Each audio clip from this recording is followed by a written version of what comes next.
Oi, gente. Vamos dar início a mais uma aula, certo?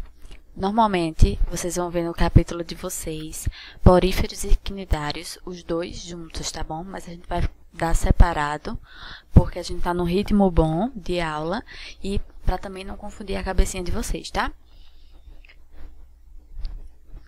No reino Animalia, que vai agrupar animais, é bem diversificado. Este reino é dividido em 35 filos diferentes. Nós estudaremos 9 desses filos para que a gente possa ter uma noção da diversidade animal, tá? Quais são as características comuns de todos esses animais? Eles são eucariontes, ou seja, célula verdadeira, né, com núcleo verdadeiro, heterótrofos, ou seja, não produzem seu próprio alimento, e são pluricelulares. Então, todos eles agora vão apresentar mais de uma célula. Eles podem ser terrestres ou aquáticos. Para estudar melhor, normalmente se separa naqueles que são vertebrados e naqueles que são invertebrados. O que é isso? É a presença ou a ausência de crânio e coluna vertebral, tá? Poríferos. A palavra vem de origem grega que significa levar pelos poros. São seres mais antigos do reino Animalia. São conhecidos como esponjas. Eles vivem normalmente em ambientes aquáticos e, na maioria deles, marinho.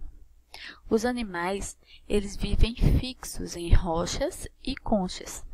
Antigamente, eles eram classificados como vegetais. Por quê? Porque eles são fixos e eles não reagem a estímulos externos. Hoje, eles são classificados como animais por serem heterótrofos e apresentar algumas outras características semelhantes deste grupo. Bom, vamos ver a estrutura dos poríferos. É uma estrutura simples. Vão ter vários orifícios distribuídos pelo corpo. Esses orifícios a gente chama de poros, tá? O átrio vai ser a cavidade central do animal. Após circular pelo corpo do animal, a água vai sair pelo ósculo, que é a abertura na parte superior do corpo. Ou seja, a água entra pelos poros e sai pelo ósculo, né? Ela tem um sentido. Neste tipo de organismo, a gente pode encontrar 3 diferentes tipos de células, tá? A gente vai ter os coanócitos, que são células especializadas na nutrição. Elas vão apresentar esse flagelozinho, que esse flagelo vai fazer o quê? Capturar e conduzir o alimento para dentro das células, tá? Esse processo a gente chama de filtração.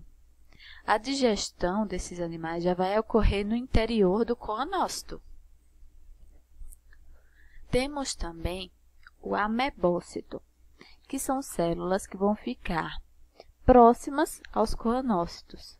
Elas se movimentam por todo o corpo do animal, né, todo o corpo da esponja, e vão pegar essas substâncias que foram produzidas na digestão pelo coanócito e distribuir para as outras células do corpo. Tá certo? Então, ele vai fazer essa distribuição das substâncias. E temos também as espículas. As espículas, elas são como se fossem pontas ou farpas. Elas são produzidas pelos amebócitos. São estruturas rígidas que são feitas de calcário ou de sílica, tá? As espículas, mais uma proteína chamada espongina, vão formar a estrutura de sustentação de algumas esponjas, tá? Tanto é que a sílica é um material muito usado para construções, tá? Existe muito no fundo do mar dos esqueletos desses animais. A reprodução desses animais pode ser de 2 tipos. Ela pode ser assexuada, que é por brotamento. Como é isso? Como a gente pode ver na imagem, a esponja vai formar broto ou gema. E esse broto ele pode se separar do indivíduo e formar novos indivíduos, ou ela pode permanecer presa, formando ali uma colônia. E essa reprodução também pode ser sexuada, tá? Ela é menos frequente. quando os coanócitos formam gametas masculinos e femininos, tá? Os gametas masculinos vão sair, né, ser liberados pelo ósculo e eles podem fecundar outra esponja da mesma espécie, tá? Então, não é porque é esponja que vai fecundar. Todas elas, para haver a fecundação, as duas têm que ser da mesma espécie. Quando ocorre, vai originar uma larva ciliada, tá? Olha ali a larvinha cheia de cílios. Essa larvinha, ela vai se fixar, certo? Originando uma outra esponja.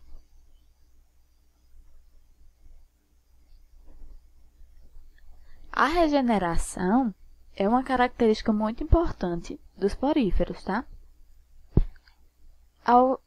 É importante por quê? Porque ela pode causar uma reposição de alguma parte perdida da esponja ou originar um novo indivíduo a partir dele. Foi feito experimentos em laboratórios dessa seguinte maneira. Tinha uma esponja viva, daí ela foi fragmentada, né, toda divididinha e colocada num recipiente. Aí, as células começaram a se reorganizar, certo? Por exemplo, ela juntou uma parte de amebócitos, outras de coanócitos, outras espículas, elas se organizaram e começaram a reativar suas funções. Aí a gente vê no terceiro tubinho, né, no terceiro recipiente, uma formação de novas esponjas. Então, vão formar indivíduos completamente diferentes, que é o processo, o princípio que explica o brotamento da esponja, certo? Ela vai se regenerar e formar um novo indivíduo. Só que é importante a gente se atentar que nem toda esponja ela vai ser marinha, certo? Algumas são vegetais, que é aquela esponja vegetal que a gente consegue ver nos mercados, né? Ela vem de uma árvore.